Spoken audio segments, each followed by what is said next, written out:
तो hey guys, welcome to back new blog. और मैं इस ब्लॉग में आपको अपने गांव के विशाल साईं बाबा का भंडारा दिखाएंगे। और लोगों का माना जाता है कि यह भंडारा बक्सर भर में सबसे विशाल रूप से मनाया जाता है। और यहाँ पर भोजन भी कुछ देर में चालू होगा। तो सबसे पहले चलिए मैं आपको यहाँ के मंदिर का दर्शन कराता हूँ और आगे चलकर देखता हूँ कि फ्री में टीका लगाया जा रहा था, तो मैं भी टीका लगाने के लिए चल दिया। और भैया जी ना जाने कितना पेंट करने के बाद मेरे सिर पर येलो कलर का डिजाइन तैयार किए और उस डिजाइन पर ओम का चित्र चिपका दिए। और मैं डन करते हुए आगे की ओर बढ़ा, देखा कि घोड़ा पालकी में जाने के लिए तैयार हो गया था। और जो बैठकर उस पे घोड़ा चला रहे थे वो सेम डकैत मूवी के डाकू लग रहे थे। और इतना सब देखने के बाद मैं फाइनली मंदिर के गेट के पास आ ही गया। और यहाँ आने के बाद मैंने देखा कि इस मंदिर का डेकोरेशन इतने अच्छे तरीके से किया गया था, लग रहा था कि मैं साक्षात शिरडी में आया हूँ। तो चलिए मैं आपको इस मंदिर के अंदर लेकर चलता हूँ और बाबा साईंनाथ का भी दर्शन कराता हूँ। ऐसा माना जाता है कि इस मंदिर का निर्माण लगभग 2018 में हुआ था और इस मूर्ति का निर्माण किए हुए 7 वर्ष संपूर्ण हुआ। और मैं साईं बाबा की मूर्ति के पास आ ही गया। यहाँ पर 56 प्रकार का भी भोग लगाया जाता है। दर्शन करने के बाद मुझे प्रसाद और एक शर्ट पर लगाने वाला स्टिकर भी मिला था और मैं इन दोनों चीजों को लेकर बाहर आया। इस स्टिकर को जितना लगाने में दिक्कत होगा उतना मैंने सोचा भी नहीं, और थोड़ी देर प्रयास करने के बाद फाइनली मैंने स्टिकर लगा ही लिया। और फाइनली मैंने स्टिकर लगाने के बाद अपना फोन लेकर बाहर की ओर रवाना हो गया। मैं मंदिर के सीढ़ी से उतर कर जा ही रहा था तो मुझे साईं बाबा का पालकी नजर आया। तो देखिए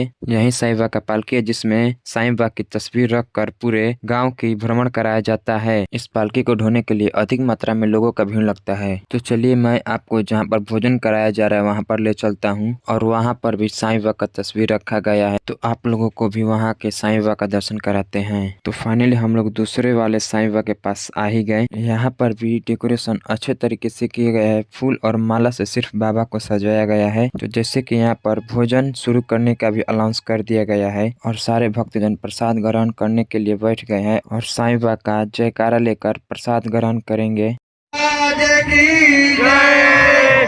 बोले साईनाथ महाराज की जय, साईनाथ महाराज की जय। और दोनों भाई हाय करते हुए पत्तल लेकर तैयार थे चलाने के लिए और बोल रहे थे कि चलिए पत्तल चलाया जाए। पत्तल चलाना भी शुरू कर दिया गया है। तो मैंने भी सोचा कि क्यों ना मैं भी कुछ करूं। तो मैंने पूड़ी का गमला उठाकर पूड़ी चलाना शुरू किया और मैंने जीवन में आज पहली बार पूड़ी का इतना महत्व समझा कि लोगों ने मुझे इस लाइन से उस लाइन में बुला रहे थे पूड़ी लेने के लिए। और ना जाने इन दोनों भाइयों को क्या हुआ था कि खाते वक्त शर्मा रहे थे। तो फाइनली इस पालकी निकालने का अनाउंस कर दिया गया है और ढोल नगाड़ा भी बजना शुरू हो गया है।